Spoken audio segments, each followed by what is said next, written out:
Hello, everybody. Welcome to Old Ass Movie Reviews. Today we are doing two segments. The first segment is, what are you watching? What you Dave? watching? What you watching, Dave? And the other segment will be the Fantastic Four. Roger Cormans. Roger Cormans version. Scott and I have slightly differing opinions of how good it is, but we each agree on the movie, basically. That. But what I'm watching, I finished the second season of Picard. Yeah. I liked it. I liked it a lot. I liked where it was going. I liked where it went. The fact that you still have Data's earliest progenitor, whatever you want to call it.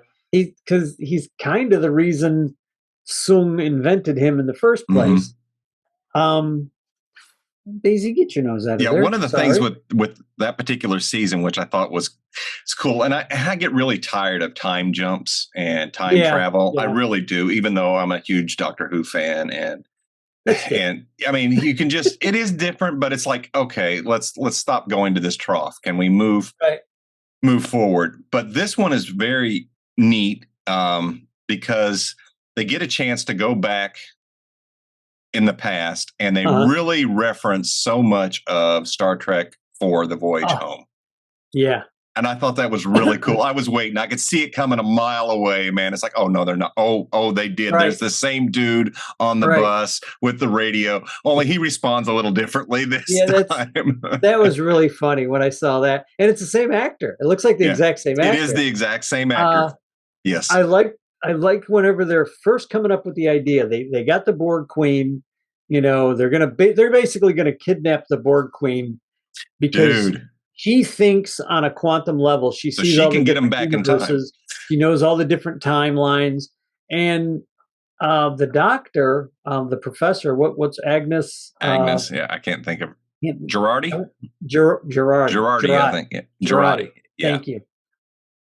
Knows that they can do time travel, but she's like, I'm not sure. And Picard's like, well, Kirk did it in a Klingon, ship, and that he stole. And, they slingshot around the sun. Hold on. Slight spoiler, that ship reappears in Picard season 3. I've heard, but I'm like, why would you steal that one? Why wouldn't you just, but anyway. You read too far ahead. No, well, I heard what happened in that one, and I'm like, well, why would you steal that one? Why wouldn't you steal the other one? The other one's got to be better. Yeah. But anyway, he's talking about them slingshotting around the sun, and they can time travel that way.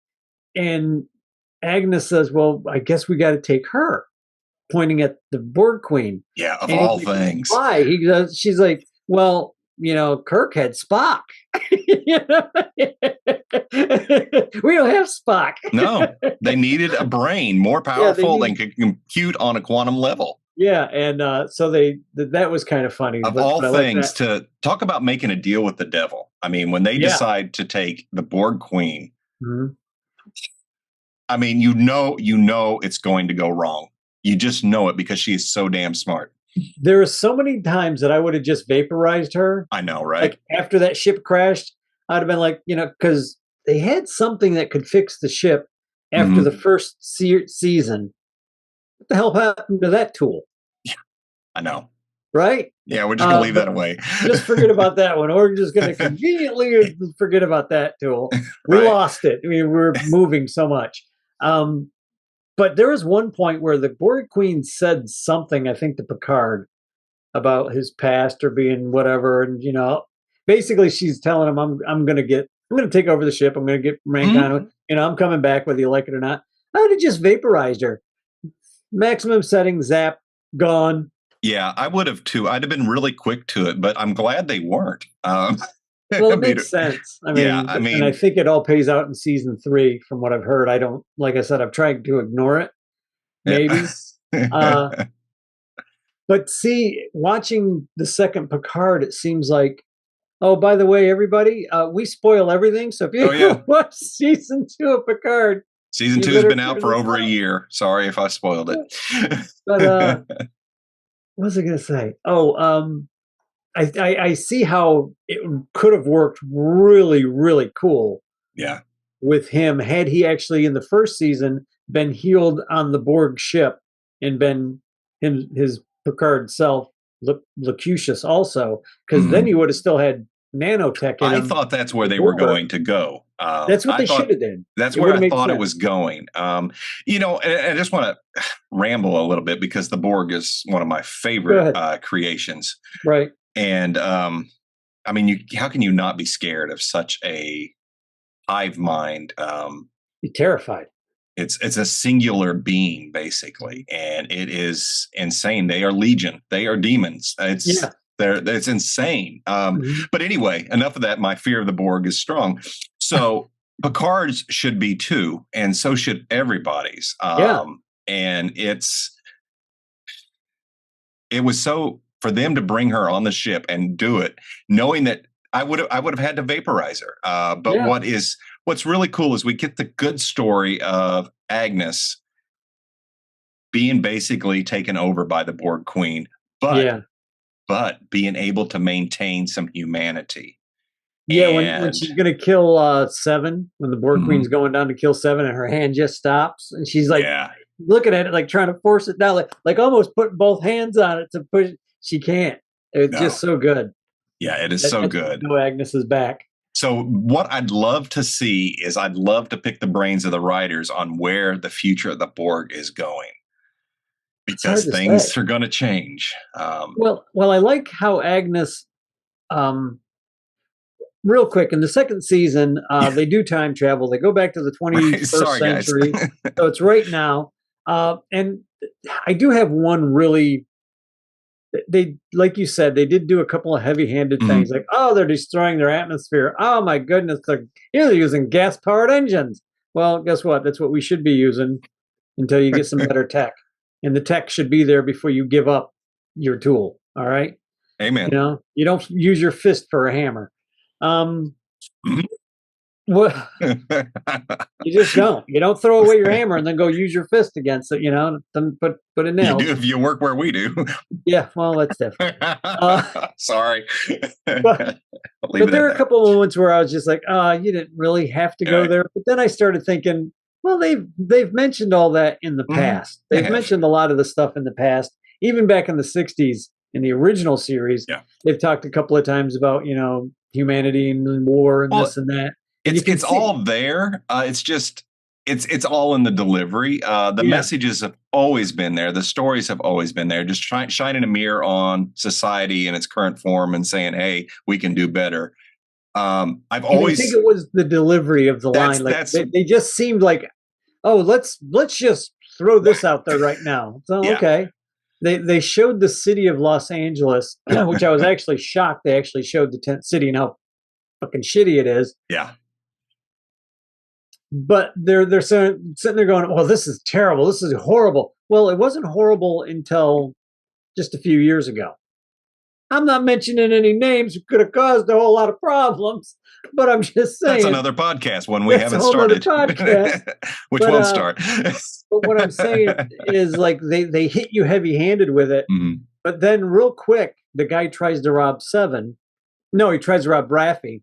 Yeah. Oh, yeah. Raffi basically takes the gun from him, pistol whips him, and then robs him. Yeah.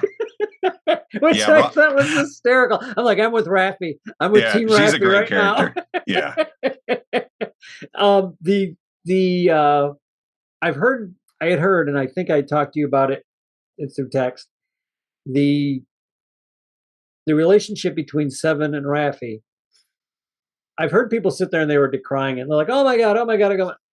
But it seems really natural. It was very natural. The actresses are pulling it off really well. Well, the thing is, seems forced. Well, they're really good friends. They have a great chemistry, and it just shows on screen, and you don't even think twice about it. And it seemed, but it also seems like a natural progression of who Seven would look for. Well, and it seems like a natural progression of who Raffi would look for. Yeah. And I'm sorry, go ahead. They both needed somebody who would accept them for who they were. Seven being a Borg, a product of the Borg, instantly gives everybody a mistrust, which we see so strong in the next season. Right. Because I mean, the Borg destroy. And so, yeah, that's all they do. Then you have Rafi, an addict who has basically given up her family for Starfleet and everything that entails. You have two very damaged people, but yet they see each other and accept each other for who they are. Yeah. They are going to come together, and it was perfect. Yeah, like you said. And I liked how they did that, and I really love Rafi's relationship with the Romulan assassin, the little boy. I call him a little boy. He's probably supposed to be 20, I'm guessing. I keep wanting to call him Elroy, but that's not it. And I don't. I want to say Elron, but that's not it either. It's Aaron. I'm not sure. He's a badass. I'm going to say Aaron. I know that's not the right name, but I'm pretty close. I liked that character, and then they killed him off, and I'm like, oh shit. And then I looked at Kat and I said, this is a time travel thing. If they fix whatever they got to fix, he'll come back. And that question, I mean, as soon as I said that to Kat, Raffi looks over at Agnes Girardi and says, if we fix the timeline, is this going to get fixed? And she literally looks at him, and it's the first time anybody's ever said this in Star Trek. I don't know. I don't know if that will fix it. I don't know if some things are permanent, which was something that would be out of Doctor Who. Like, I know, right? When she said that, I was like, die, you can't save them. Certain points in time, you can't change. And I was just like, oh, maybe Raffi's not going to come back. I said, but I was like, it'd be a stupid character to kill off because he's such a good character. He's a good character, especially with Raffi. And Raffi's she's lost her son because whatever reasons, happened between her and her father or her and his father and blah, blah, blah. It's the drugs. Yeah, and the thing is she's trying to make amends, and the son doesn't want anything to do with her, probably because she's tried it before, I'm guessing. So I don't totally not see it. Slight spoiler, season 3, she does come face to face with her ex-husband, and she is given a chance to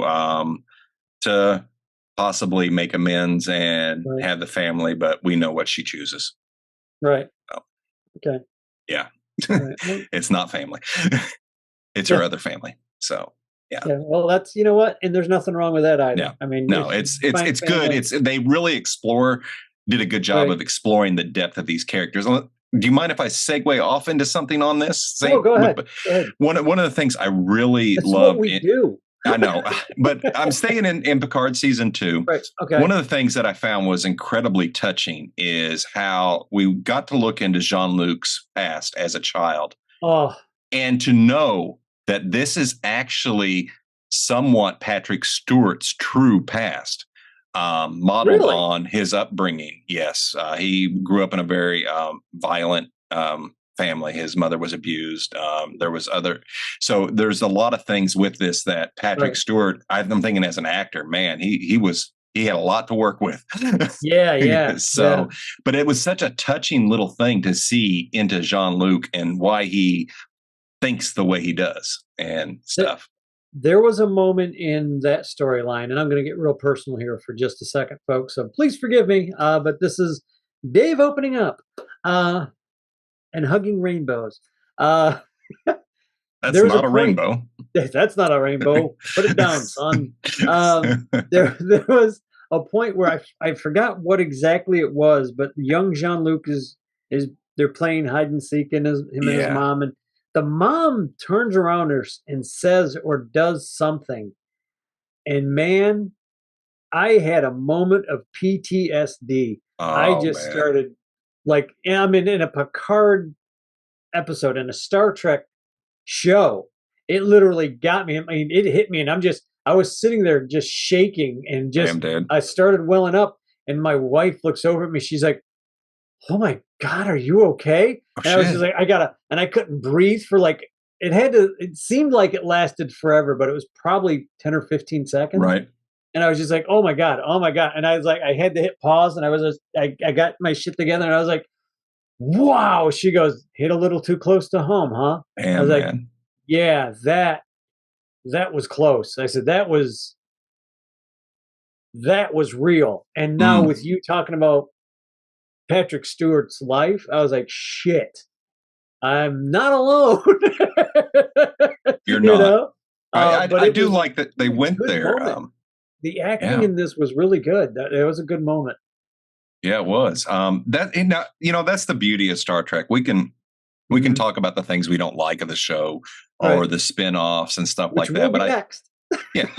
But what I think is what's very telling is this is a show that the reason there's such a huge fandom is because everybody gets a little something. You watched an episode and it affected you on a level that you were not prepared for. Right. Oh, I wasn't. I was not ready for that moment.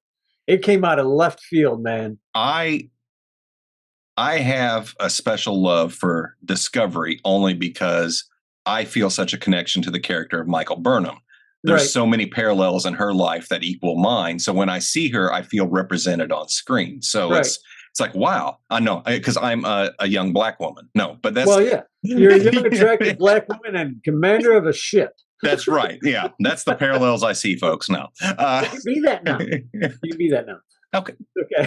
All right. Anyway, so I find that just wonderful to be a fan of a show that includes everybody. Everybody can find something they like and everybody can find something they don't. But in the end, we love Trek, And the one thing, speaking of things that I didn't like, was the part of the storyline where the captain, not Picard, I always want to call him Rufio or something like that, but Reyes, thank you, Reyes. Yeah, I think that's his name. Reyes is arrested by ICE because he doesn't have any papers. I mean, there's nothing. He's Hispanic. He's basically, he's Hispanic. He speaks with a fairly, not a thick accent, but it's there. It's there. And of course, all of the ICE cops are fucking douchebags, and they're all white, and none of them speak Spanish. I don't know about you guys, but I've met some of these guys from ICE. Majority of them are Spanish, or at least Spanish speaking. Yeah, they would need to be. And they are literally just doing a really fucking hard job that nobody wants to do. Right. But I'm sure they don't even want to do it. But it's got to get done. Whether anybody likes to admit it or not, you gotta make sure the right people are coming in and the wrong people are going out. But anyway, that bothered the shit out of me, and I'm like, okay, let's make them all white. But you're gonna tell me none of these guys speak Spanish? That's like, none come of these on guys now. Speak a foreign language, It would probably be a requirement. Yeah, I would think. That'd be like traveling overseas as an FBI, CIA, whatever the hell kind of. And not speaking the language where you're at. And we're going to drop you in Saudi Arabia, but we're not going to teach you how to speak Arabic. Wait, what? Yeah. We're going to drop you in Iraq, but not teach you how to speak Persian. Wait, what? I know, right? But that was like, and then the way that they made it sound like they were all being bust out to the country and shot. And then it comes to find out, no, they're just going to put them back over the border. It's like, you guys made this sound like a lot worse than it really is. Yeah. I want to know, there was one freaking guy that was way out of place. And I think they may have had a moment that they just dropped the storyline for. Because as soon as everybody gets off the bus, there's a guy standing in front of the bus with a cell phone texting somebody when Reyes comes up and starts talking to him. And the guy puts the phone away and then goes, helps or does something. And I'm like, okay, now who's that guy? I missed that. A, who's he texting? But B, and probably most important, he's not going to have a fucking cell phone with him if he is under arrest and put on a bus with a bunch of agents. So all of a sudden, this guy's got a phone. And I'm thinking they had something in mind, and then just at the last second decided not to go there. You know what? That would make sense because I didn't even catch that. The way this thing was going, I mean, that could have been anybody. He could have been texting Sung. He could have been texting, the freaking hive mind of the Borg Queen. Anything. Hey, how about this? Look at Brent Spiner. Look at how many characters he has got to play in the Picard series. Oh my God. I love it. And when you get to got the characters down. Oh, and season 3, it's Lore and Data in one body. So it's a mess.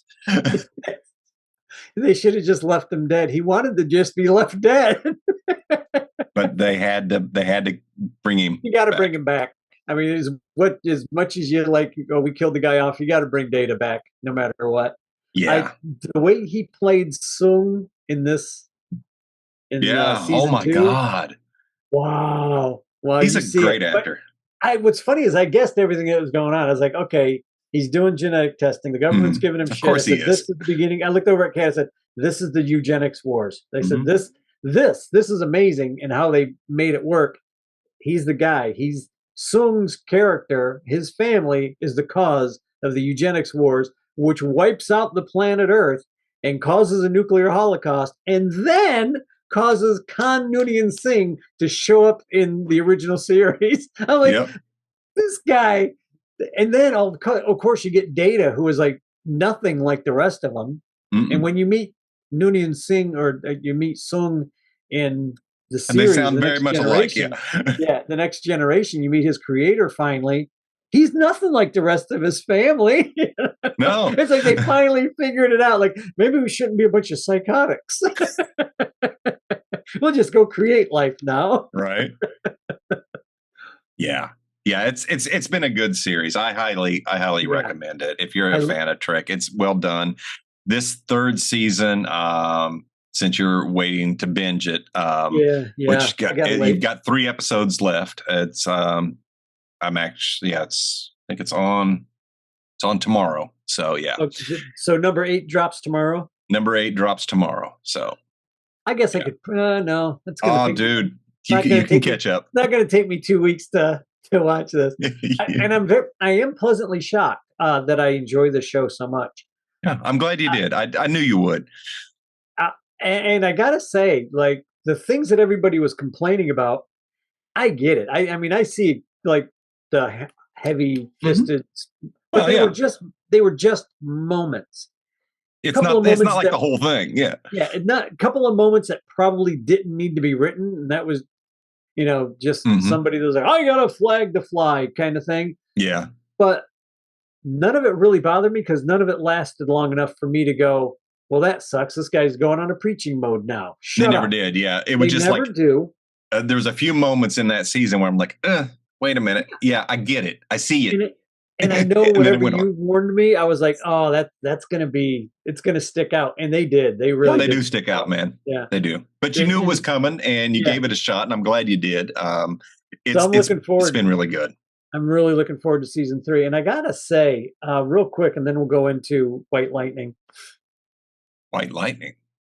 Not White Lightning. The Fantastic Four. I listened to White Lightning on the way home. I was listening to our podcast on the way home. Yes. Last week's episode. Yeah. I'm such a moron. Well, it actually wasn't last week's, but it's a few weeks back. Yeah. It gets confusing. We did a time jump here, folks. Yeah. There be whales. Thanks for all the fish. Yeah. We do an episode and then wait about 3 or 4 weeks, and then we drop. And so we're always about 3 or 4 weeks out. But anyway, I watch White Lightning, and that's why I screwed up. But I like.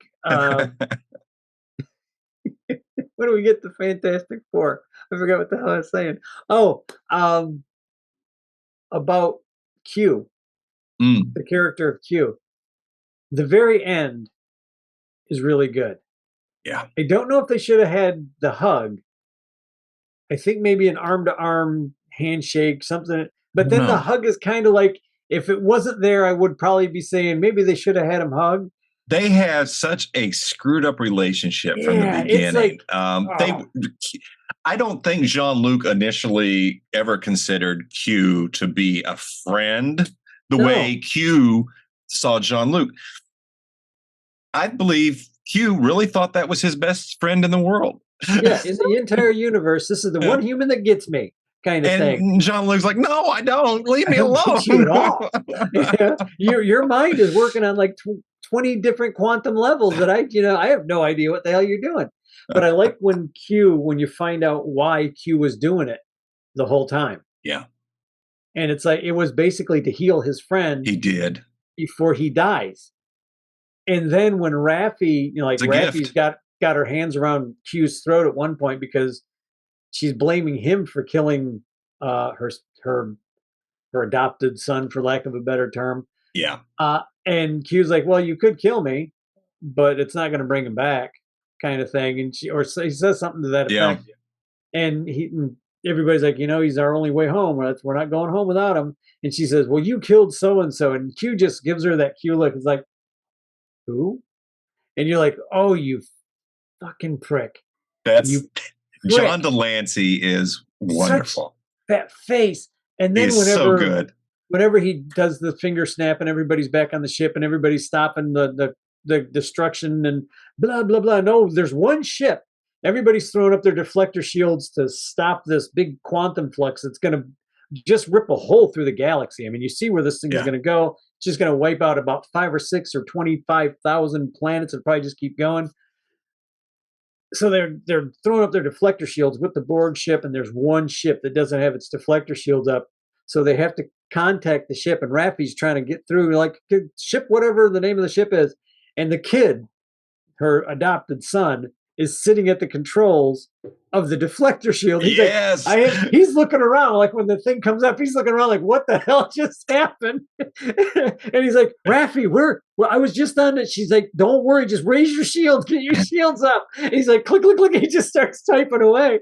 Yeah. And it's like, oh my God, Q for being the dick. But Q also, if you look at it, he put that kid where he was supposed to be. In Starfleet and on the ship. Because I think he was with her on the Stargazer. Mm-hmm. I think whenever he returns her, he returns him to the ship and to the spot where he was supposed to be. Yeah. Before she pulled him to the Stargazer. So I was like, oh, that's such a deep moment. I mean, it's a nice moment because Raffi is like happy to see him. Mm-hmm. He's just like, what the hell's going on? But then when you look at it like that, just that one layer more, he's on the ship he was supposed to be on before she had him rescheduled to the Stargazer. And this is the part that makes my head hurt, because we now, at the end of that episode, we are actually at the beginning of the season. With events that couldn't have happened had they not. It goes very circular logic, and my head melts at this point, because that's Agnes on the bridge. Yep. Which I figured it was going to be. That's how she knew to get a hold of Jean-Luc. And it all made sense, and it hurts my head so much. Because Agnes was on the bridge in the first episode. Yeah.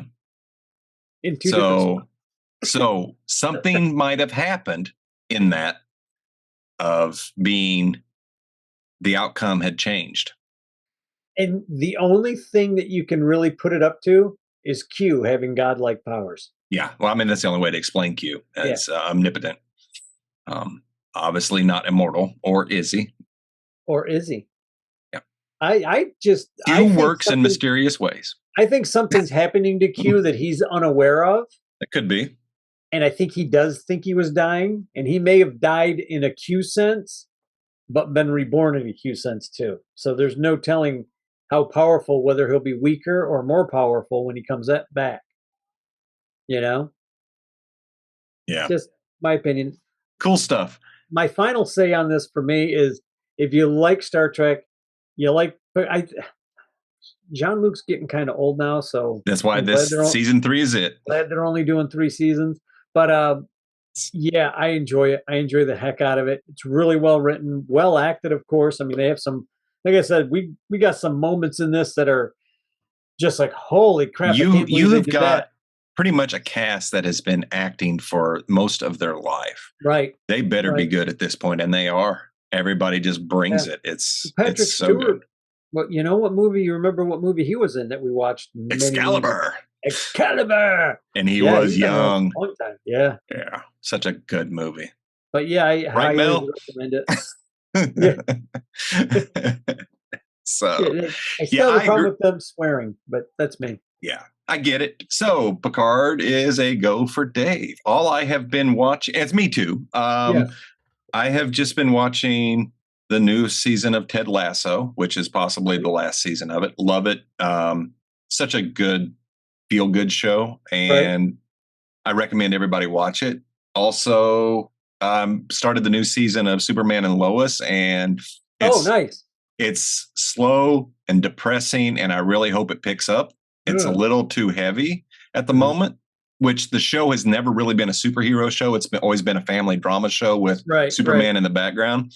But they need to lighten up a little bit. I need a little more fun. They're bringing out some crazy villains from the 40s, which is neat. Henry Miller. I'm trying to think. Henry Miller is one. He's like a pyro guy with a SS. He's a Nazi that they have brought back. Mannheim something. I'm trying to think of whether I'm trying to go. Like I got a buddy that if I freaking called him, he'd tell me exactly who the character was. Atom Man. Oh, Atom Man. Atom Man or Atom Smasher? Atom Man. Atom Man, an arsonist neo-Nazi who fought Superman in his early years. Yeah. That doesn't sound familiar to me. No, they're doing like kind of Gotham did. They pull out strange, obscure from the rogues gallery of. I like that. I like so you get somebody fresh and somebody new, but the show pretty much involves him. But yeah, I just think it needs to pick up. One thing about it, they replaced one of the kids with another actor, and 3 episodes in, I can't tell anymore. The other guy is like, well, you missed out for quitting. So there you go. Oh, the kid quit? Yeah. I'm not sure the details, but yeah. All right. So, hey, moving on. So, yes. It just wasn't for him. Yeah. I do recommend Ted Lasso. Cool. And been watching The Mandalorian, which has been getting really good this season. Oh, really good. Really good. Again, I hear different things from different people. Some people are like, "Oh, it's okay." Some people will never be happy. No, it's really good. I still just think they should have got rid of Grogu, but that's me. You need to stop. All I will say is we get to see a mythosaur. Okay. Yeah, the beast, the beast that is the symbol of Mandalore. Oh, okay. Yeah. Okay. Yeah, and Bo-Katan makes an interesting arc. So it's pretty cool. Pretty cool. Yeah, she's very heavy in this season. So nice. Well, when it's done, you'll get to it eventually. So I like Zakov. She's good. Yeah, I do too. Oh, ever since Battlestar Galactica. So now the movie of the night. Yeah, Roger Cormans. About why you're all here. Yeah, we'll talk about why y'all came here. Thanks for putting up with what we've been watching. Hey, guys, if you want us to talk about something you're watching, drop us a line. Let us know. We'll be more than happy to talk about it. Yeah. Might even watch it because after the shit I watched last night. We'll talk about it all day long without watching it. Oh, I can talk about that too. But Roger Cormans, 1994 Fantastic Four. I'm not any better for watching it. But you're not any worse. That is a fair statement and accurate. And we also watched the documentary. Doom. You watched it. I did not. Oh, you didn't watch it? I did not. No. Okay.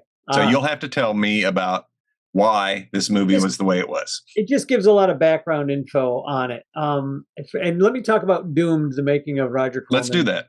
Fantastic Four, real quick. On Tubi, right? Yes, it is on Tubi. It's on Amazon, on Freevee. I guess when you get Amazon, it takes you to Freevee. Yes. That's how I watched it. Yeah. And it will tell you a lot of info of what was going on and why this movie is the way it is and why it was never released. At the time, Marvel was putting out The Punisher, Captain America. They had another superhero movie that was not good. Not Rutger Hauer. Which Punisher is this? Is the Dolph Lundgren at this time? Time? Dolph Lundgren, thank you. That's not a bad movie. Punisher. It's not horrible, but it shouldn't have been the Punisher. No, I agree. You know what I mean? It was not.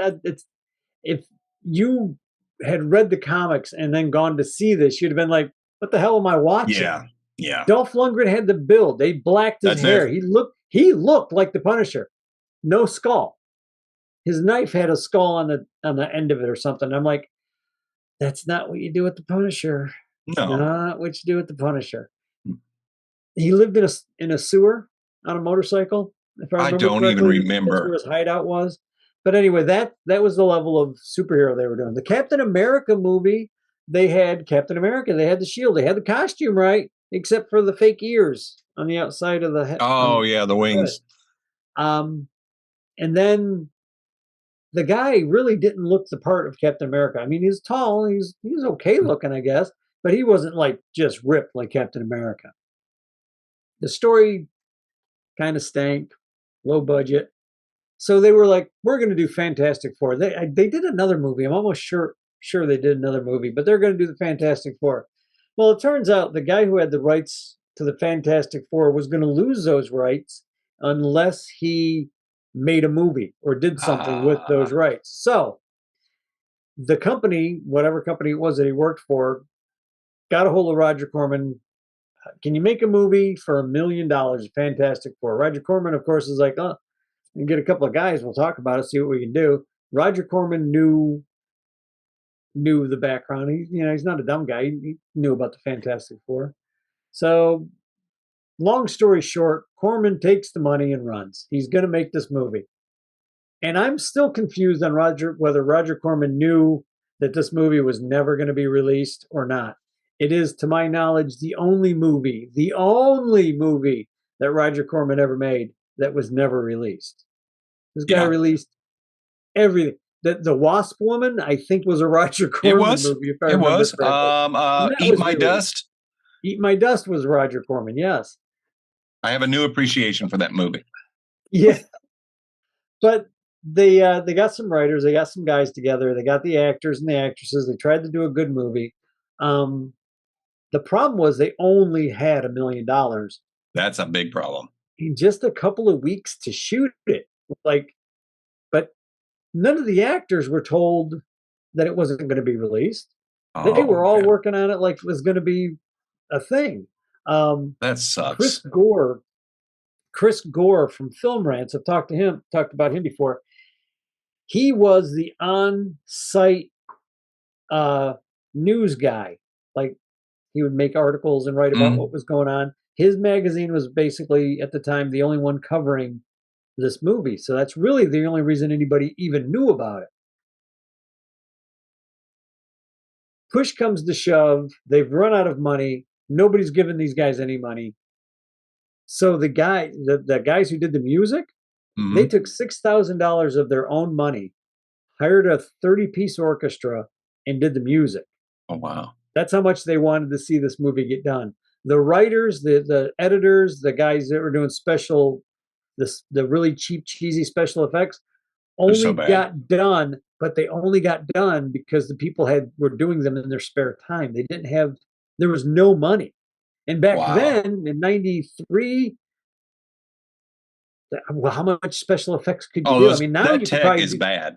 Yeah, now those guys could probably do something really good. I can do something that will blow those effects out of the water just sitting here on my little laptop. So back then, though, that is a time that there was a huge transition happening, and a lot of the special effects are horrible. Yeah. And those who stayed with practical worked. So yeah. So they basically ran out of money. Everything was being put together. The company asked for the film canisters back. They were going to destroy the film or not let the film out. Oh my God. So I think it was the two producers. Now, this is one of the producers while he's telling the story, I'm like, right, sure, that's what happened. He says they broke into one of Roger Corman's offices where they saved all the canisters and stuff, the film, because they were like, fuck you, this is our movie, we're going to steal it. He says when they got there, the canisters were all gone. Everything was already gone. Nobody knows. And he basically is like, nobody knows who took it. We don't know what happened to it. You know what happened to it? We don't know. You guys know what happened? I don't know what happened to it. That kind of thing. And I'm sitting there thinking, you took the goddamn film. Now, you can't say that to the guy because maybe he didn't. But somebody got the film. Somebody took everything. Or somebody made doubles of it at least and then got rid of it. What I would like to see, and I have to agree, but the whole thing by the end of the Doom documentary is they should have released this in some form or other. Yes. In my opinion, go ahead and do, somebody had said like a double disc with just Blu-ray. You release the original version like they got now, cleaned up, looking good, looking sharp. And then you do the special edition where you actually put in good special effects where the special effects are needed. Doom, I'm sorry, that Doom costume is the best Doom costume that I've seen on screen. Not a good Doom. They'd have to redo his voice. Then the guy really thought they were like in the Doom documentary. He's like, I'm waiting to be called in to do the voiceover for Dr. Doom. And they're telling me, no, it's fine. It sounds great. He's like, there's no way that sounds great. You know, he's like, he's ready. He's like, I would be willing to go do it for free. I was ready. I was, I just wanted to do a good movie. And everything just kind of fell apart. And everybody saw what was happening. And then you get the movie. Then you get the Roger Corman movie. And I remember, and maybe the reason I like this movie so much is my wife and I were talking about it the other night when we were watching it. Being at a comic book convention, and it must have been soon after this got ripped off. I'm sorry, got copied and sold at comic book conventions. I'm glad it got out there. I probably bought it for $10, maybe. Yeah. And I enjoyed it. I mean, it was bad. It's bad. It's a bad movie. But there's a lot of reasons that it's a bad movie. There is. It still doesn't change that it's a bad movie. The acting's not phenomenal, but I think it's honestly, serviceable. They would have had the time, and if they would have had the budget, that somebody would have just given them even just $1 million more. That movie, if released at the theater, would have made them about $10 or $15 million. They would have made their money back. They could have done it. It sounds like they pulled what Sony has done for so many years with Spider-Man, constantly releasing something just so we get it. It's like, leave it alone. And that's why they do it. But that's why they do it, is to hold on to the rights. Yep. And thank goodness, because can you imagine Disney, what they would have done to Spider-Man by now? I have no idea. I am so over everything. They just need to stop. Terrible. Let's take a 5-year break from all superhero movies. But not bad. Just bad superhero movies, right? Good. Just all of them. No, actually, we need a cleanse. I like the beginning of this is actually pretty close to the original storyline. Their origin, Dr. Doom and Reed Richards know each other. They're doing some kind of test. Big explosion. Doom's injured. Hates Reed Richards from that point on. They go into space. They get hit by the cosmic rays. I don't know what the heck I don't know what the hell they were trying to do in space this time around. I don't know. They were trying to get a rock. They were going somewhere, and the rock was supposed to allow them to power some shields or absorb the energy or something. Yeah. But it was, dude. Really bad science. Let's put it that way. Not only that, I got to back up. I can't hold it any longer. This is a stinker, man. No, I want to hear it. I was really hoping you would enjoy this like as much as I did. Okay, I did not enjoy this movie. I did not have fun. I couldn't wait for it to end. You did not have fun? I did not have fun. This was a hard one. However, it still is better than the Star Wars Holiday Special. It still is better than Night of 1,000 Cats. Yes. Because this is a movie, and you can see the story there. But when I know I said last night, knowing why it's bad doesn't change the fact that it's still a bad movie, Dave. But no, it doesn't. But it does give you that. No, it doesn't. It does give you the information so you don't just sit there and just hammer these people for doing something horrible. Right. I feel for the actors who had no idea that it wasn't going to get out. That's bad, because you pour your heart and soul into it, but then you get crap, and you did all that work and for nothing. However, this movie, I really believe, should be released. Yeah, they can make. It's not going to hurt them. It's the last Fantastic Four movie hurt them. This is not going to hurt them. And that's why I said, in my opinion, and I folks, you can watch this movie and you can all berate me later. I still think this is the best Fantastic Four movie made out of the other 3 crappy ones that were made. This one at least has a reason of not having the greatest writers, the greatest studio. No budget. I mean, for what should have been a Hollywood movie, no budget. quick. I mean, the turnaround on this movie was so quick. It's ridiculous that and they then expected. You have these other movies that have all the money in the world, all the writers, everybody in Hollywood's behind it. Money, super special effects. And I'm like, and they still put out crap movies. Yeah.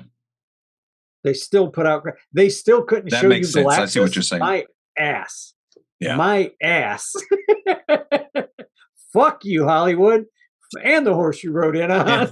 No, I mean, that's a great point. With all that money and everything, you should have a blockbuster of epic proportions and a good movie. And while I am entertained when I watch the newer Fantastic Four movies, I have not seen the last one, no desire to. Because the first two were they were entertaining, but it's like, meh, forgettable, completely forgettable. Well, and that's the last one that I know of, somebody that I know that I do respect, that personally know, went to see it and was just like, that it was terrible. That's what I've heard it was just from a lot of people. And the funny thing is, they did a race swap on Johnny Storm for no reason, which is odd. But and what everybody said is, he's the best actor in the movie. They're like, well, I think it's Michael B. Jordan, which he is a great actor. But they're saying like the one guy that you should be pissed off about being race swapped is they're like, he got it. He did the job. He understood the assignment. He did the work. Like, what the fuck is everybody else doing? Right. Yeah. He's like, fuck, I'm Johnny Storm now? I'm not blonde hair, blue-eyed, but fuck it, I'm going to be Johnny Storm kind of thing from what everybody told me. And I've never seen it. I haven't either. But they say he's the best part of the show, which I can buy that. Knowing that he is who he is, you're like, he's still kind of young at that point, but I can see that. I can see him being the guy who was like, you guys know this is Fantastic Four. You need to act like it. Wake up. That's another movie that was plagued, if I'm not mistaken, with a lot of problems getting out. So, but this particular one, I mean, knowing that does like keep me from just totally ripping it, but there's no reason to rip it apart. People love this. I get it. It's just, I just had a hard time getting into this movie last night. It's a tough, I mean, the Doctor Doom, there's a scene with Doctor Doom when he's doing like I don't want to say teleconference, but he's doing a Zoom call like what we're doing right now. Pretty much. And he's like, tap, tap, tap. Hello, Reed Richards. He's like doing like a hello, peekaboo. And I was just like, I remember the first time Kat and I watched it, we died. We were just dying laughing. Like, that's freaking hysterical. And had he had like the spooky voice, it might have been funny to be funny for the right reason. But this was just funny because it wasn't supposed to be funny. Right. Exactly. But some of the things that the Dr. Doom guy did was just like, oh, that's an awkward move. I don't know why you're doing that. But the costume I thought looked great. And then I've seen the newer Dr. Doom costume, and I'm like, that just looks like a guy with a metal. That guy looks like the guy with the Quiet Riot mask on his face. Oh. What the fuck? Taking it back. Taking it back to the 80s. Oh, yeah. But I can't hate this movie. It's not a great movie. It's not a good movie. I don't hate it. If you like nostalgia, if you used to go to all the comic book conventions back in the day, you've probably got a copy of it or know somebody who does. But go watch it and hang out. You know, is it on YouTube? It's on YouTube. It is on YouTube. It's that's about the only place you can find it outside of sailing the pirate seas, which I don't advocate. It is on YouTube. It is watchable. It is poor quality, but that's to be expected because it was probably ripped off of a VHS tape at the time. At least it's out there. I'm thankful that this is here. I don't care. It doesn't matter if I like something or not, or if it's good or it's crap. There's no reason to have art destroyed. Let it live, you know? Except Batwoman. You know what? Even that should be released and let the public decide for the exact same reasons right here. Can it really be that bad? Because I don't know. Maybe it is, dude. Maybe it is absolutely horrible. I don't have a desire to watch it, but if HBO would put it out, I might actually watch it because now I want to see what is so bad about this movie. Yeah. Like if they just released it on HBO Max, I might watch it. But then again, you know what? I haven't watched Black Adam yet. I have I no haven't either. desire I to have watch no Black Adam. desire. I'm so over superhero movies at this point. It's just like, That's the way I if you guys feel. were telling good, if they were telling good stories, it would be one thing, but they got preachy and they stopped even trying to tell good stories. It's like the first Shazam I enjoyed. I I liked that one. That love was the a good, first Shazam. good. I like the good one, but I haven't heard anybody say awful things about the new one, but I Yeah. haven't heard anybody rave about it like they did the No, it's first just one. kind of forgettable, I Love think the is what first I'm one. hearing. Yeah. It Yeah, like just, it's good, it's entertaining, but I was pleasantly surprised with the first Shazam. I was like, I'm going to watch this. All I remember from Shazam is when I was growing up, my brother had one of those giant comics. They were huge. Yeah. And it was Captain Marvel. And then he had another one that was Isis.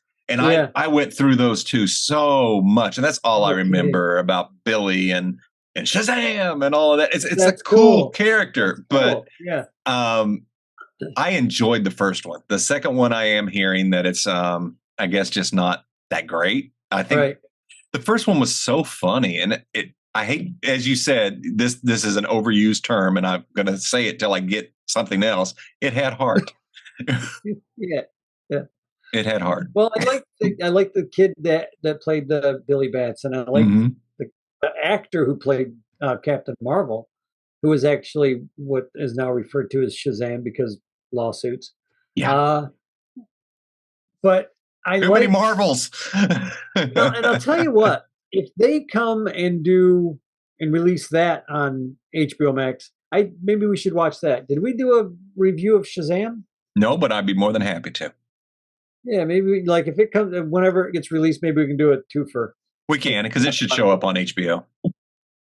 But yeah, as far as Fantastic Four goes, and I know a lot of people are going to say, Dave, you're insane. This is my favorite version of it. Okay. And again, the overused term, it had heart. And especially after you watch Doomed, the making of Roger Cormans Fantastic Four, I think everyone will look at it in a new light, like, these people got gypped. Maybe on purpose, maybe by accident, but it's Hollywood, and Hollywood is filled with shitheads, folks. They are. It just is. Look, I just a brief little anecdote from me as a indie actor. I took part in a project that I spent hundreds of hours with no pay to make something happen that has never seen the light of day, nor will it. And it sucks. It sucks that you go that hard, and then the powers that be don't put it out for people to see, because as actors and creators, we want our work seen. This is how we get more work. This is how people find us. This is how we hone our craft. And if it doesn't get out, you're fucking us. So that's, which is exactly what every one of those actors, producers, directors said on that Doom documentary. Yeah. They're all like, this is how you get your next job. This is, it's so wrong. Them burying that. Whereas the difference between burying Catwoman and burying this movie is, these were all a bunch of unknown actors. They've all gone and done different stuff, but this could have been such a big stepping stone for them. This could have made them big names, right? And whereas most of the names in the Catwoman or Batwoman, they're already established, except they for were maybe already well-established characters or actors. Get out of there! My universe is being ripped apart by my dog. Yeah, dogs have the power to tear through space and time. They their own individual TARDI or TARDISes. Tardy. Oh, it's moving. Oh my God, dog, you are killing me. He's literally killing me. Yeah, so I mean, knowing that, it still doesn't change my opinion of the movie. But I wish it would have been. I wish it would have been released, just for the actors' standpoint, because it's just a disservice. It's it's shitty. If they never decide to do a box set, I think it should be in there. I think it should be cleaned up. I think it needs to be cleaned up. Special effects added to it, and just release. Just go, look, this was the first one. This, whatever. And you know how much hit that would be for their careers if they even had. I know a couple of them are still acting. Yeah, I don't know about everybody, but it could help. It's something. It never hurts to get out there. But here's one of the things I disagree with you on. I don't think they need to add in special effects. Just clean up the movie. Well, what I'm saying is do like maybe a two DVD set. So Okay. you'll have the original version, and then you have the cleaned up, like, because I would hate to see a George Lucas happen. No, I would think more like, have you seen any of the next gen, or not the next generation, the original series, what they did with some of that? Yes. Yes. So if they did it like that, yes. Yeah. Yeah. I remember seeing that. I was Whereas like, oh, that's I'm not kind a of cool. huge fan. Whereas I'm not a huge fan of that. They But I don't get ruin it. Right. It just, it looks better. It does look a lot better, but I still like the old models. Because still that's like what you the know. old, Yeah. that's what I know. Right. That's what you know. So yeah, if they did something like that, where it's just, okay, Sure. this is the ship. We're not changing the ship at all, which I was really shocked with this, not Discovery, Strange New Worlds, how the Enterprise looked. I was like, ah, it's freaking awesome. I love it. Yeah. But that's going to be another program, another show, another talk. Yeah, I liked all the actors and actresses. It was a good thing that they were able to get NASA has all their footage for free, because they used it in this movie for the rocket launches and stuff. Because you know they didn't launch a rocket. No, they did. Yeah. Even Travis Taylor is like, you know what? Let's launch a rocket. Exactly. So I'm going to go ahead and give my opinion of this, and then you can give yours. Fantastic Four, 1994, Roger Corman. This is definitely a Roger Corman film. If you have seen any Roger Corman, you will recognize this. It's got his signature all over it. That is either good or bad, depending on what you want. Knowing that they went what happened with this movie, and that it was actually never supposed to be released, and what happened to the actors, I think is a shame. I advocate for its release. I think everybody should take a watch, but not my cup of tea. Yeah, no, I get it. I totally get it. I absolutely understand. And most of you, if not the majority of you, I would say, would probably agree with Scott and go, why did I just spend an hour and a half or whatever it was that I'm never going to get back? I will never get that time back. But then there's guys like me who are just geeks and love old bad movies, and this is a bad movie for a reason. I don't know how much better it would have been, but I think it would have been better with even just a little bit of money. If anybody at money and time, whatever studio was over it would have cared about it, I think it would have been better. There it is, right there. They knew right from the beginning, because if they'd have cared, they would have made a good movie. I think so. And it's crazy. This set up Marvel to think that superhero movies were not successful. And they didn't try again till Blade. And then Blade was great. Blade was great. They're like, we can make money, and then we're going to sleep on it again. It's like, what? What are you going to do? Anyway. Yes. It was good. So, speaking of bad movies, we are going to attempt again next week to dethrone the Star Wars Holiday Special with Kiss Meets the Phantom of the Park. My copy will arrive tomorrow. I can't wait. Oh, great. I can't wait. It's in the mail right now. I warned you. I already warned you. Here's the thing. I have no idea how this is going to look. It could be ripped off a TV, a VHS, or something, because this is another movie that you cannot buy out there, cannot find. I only was able to find it on YouTube in German. I thought Gene Simmons put a clean version out. No. Well, maybe you have to have a special Patreon with a certain tier, God tier level, and pay him $1,000 a week, and he might send it to you. Yeah. Love you, Gene, but damn, dude. I don't look at that much, Gene. Not that much. You can have your Kiss coffin and your Kiss condoms and whatever the hell you want. I'll listen to your music, okay? That's pretty much all I'm going to do. But I love the music. I've been warned by my wife and by you that this is absolutely horrible. And challenge accepted. Oh, I told her, you will watch this. There is no way out. You have got to watch it with me. No, I have to. She's going to watch it, because I still regret that I could not get her to watch, or did not insist on her watching Night of 1,000 Cats, because that was her suggestion, and she got the number 2 stinker out of our show. So, that's a bad movie. Did she never see it, or did she just? She's never watched it. Hey, look!